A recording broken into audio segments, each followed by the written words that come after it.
کیونکہ اللہ قرآن میں کہہ رہا ہے اے میرے بندے زیادہ گمان نہ کر، زیادہ گمان گناہ ہے، مگر تو جو مجھ سے گمان کرے گا میں تیرے گمان کے مطابق کر دوں گا۔ کر دیتا ہے، ہم گمان ہی نہیں کرتے، تو ہم تو بیچ میں بندے گھسیڑے ہوئے ہیں نا، مخلوق گھسیڑی ہوئی۔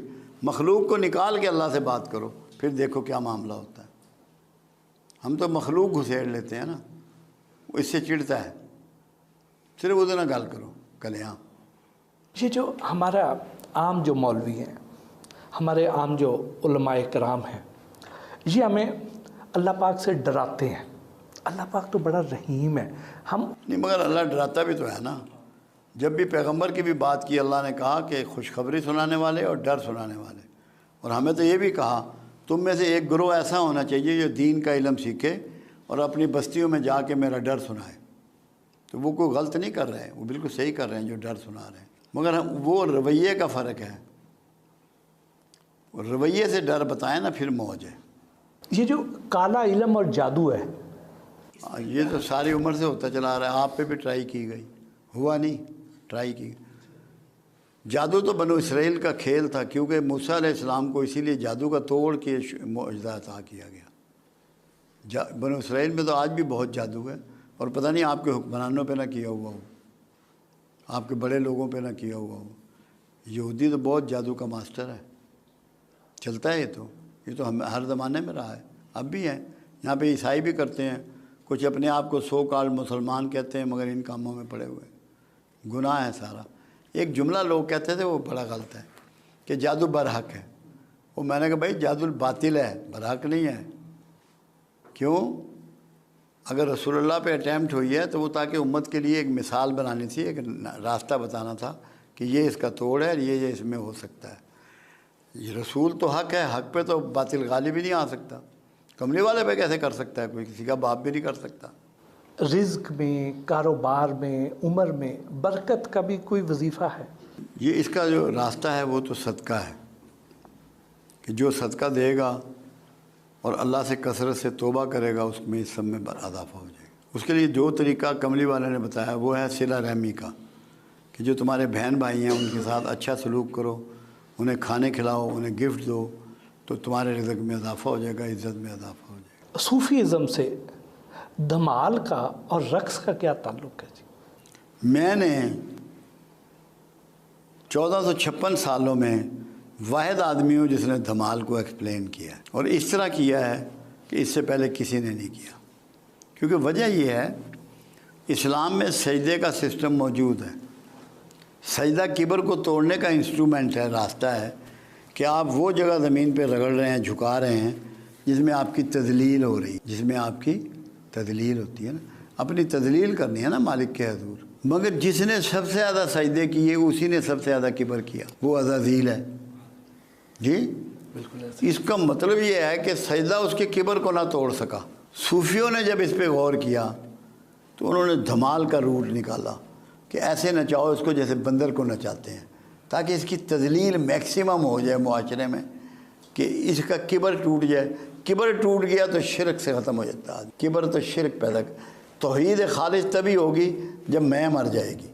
تو میں مارنے کے لیے اس کو دھمال میں ڈالا گیا، اور دھمال کا میں نے سمجھایا کہ دھمال ایڑیوں پہ ہوتا ہے، پنجوں پہ نہیں، پنجوں پہ بھانگڑا ہوتا ہے، بھانگڑا خوشی کا ڈانس ہے۔ دھمال ایڑیوں پہ ہوتا ہے، یہ ایسے گھومتے ہیں آپ، ہاتھ یہ ہوتا ہے اور ایک یہ ہوتا ہے۔ اے اللہ ادھر سے دے تاکہ میں تیری مخلوق میں بانٹ سکوں۔ عنایات مانگی جا رہی ہیں۔ دھمال کی برکت یہ ہے، میں نے پنجابی میں تھا یہ میرا لیکچر، کہ اڈی ماریاں زمزم لبدا ہے۔ اسماعیل کی جب ایڑی لگی تو زمزم نکلا۔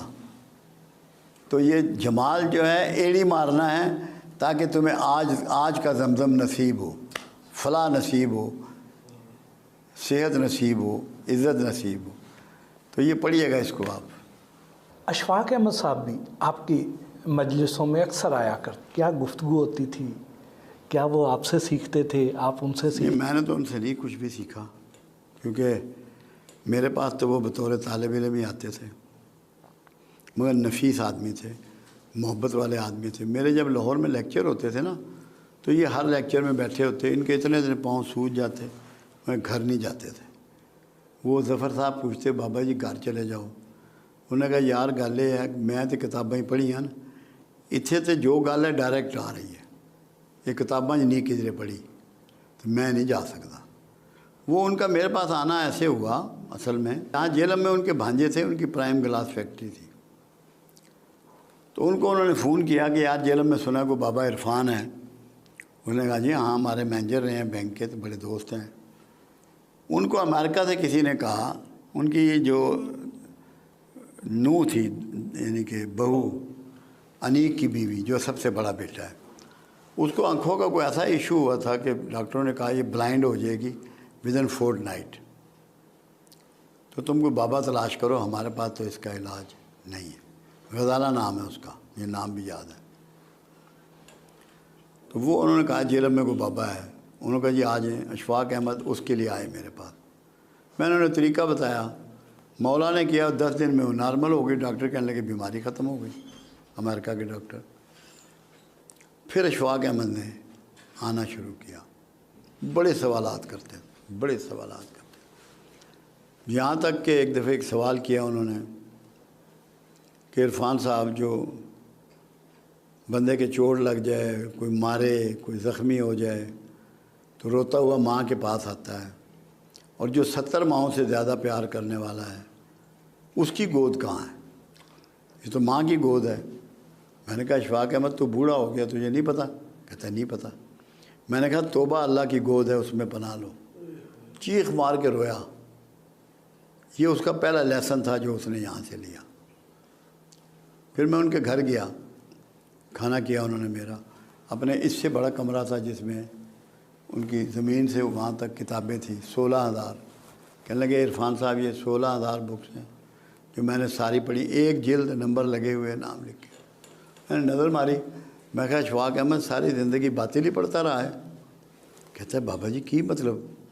وہ میں کہا تو ساری مخلوق کی ہیں، مخلوق میں تو ضرور بطل میں نے جھوٹ، خالق کی کدھر ہے؟ خالق کی دکھا مجھے۔ پھر 6.5 سال اشفاق زندہ رہا، خالق کی کتاب کے علاوہ اس نے کسی کتاب کو انگلی نہیں لگائی۔ وہ تمہیں بہت آتے تھے سیکھ، کیونکہ ان کا ڈیلی پروگرام یہ بن گیا تھا، قرآن پڑھنا ہے انہوں نے تو فوراً مجھے رنگ آ جانا ہے، میں نے آج یہ پڑھا ہے، اس میں کیا مطلب ہے، کیا کرنا۔ 6.5 سال ان کو ٹریننگ دی ہے قرآن کی، بانو قدسیہ کو، دونوں کو۔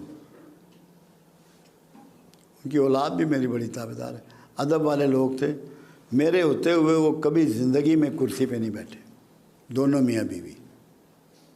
کمال کا ادب تھا ان کا، زمین پہ بیٹھتے تھے۔ یہ دور سائنسی ترقی کا دور ہے، آئے دن کوئی نہ کوئی نیا مرض سامنے آ جاتا ہے، پھر ڈاکٹر سائنسدان اس کا علاج ڈھونڈنے نکل پڑتے ہیں۔ تو یہ جو روحانی طریقہ علاج ہے یہ اس سے بہتر ہے، کم از کم کروڑ درجے بہتر ہے۔ اس کی وجہ بتاؤں، ڈاکٹروں کو میں نے چیلنج کر دیا، میں کہا تمہارے پاس تو کیورنگ سسٹم ہی نہیں ہے، مینجمنٹ کر رہے ہو پرابلم، روحانی طریقے میں تو اس کی کیورنگ ہے، کیونکہ وہ اللہ کے بتائے ہوئے راستے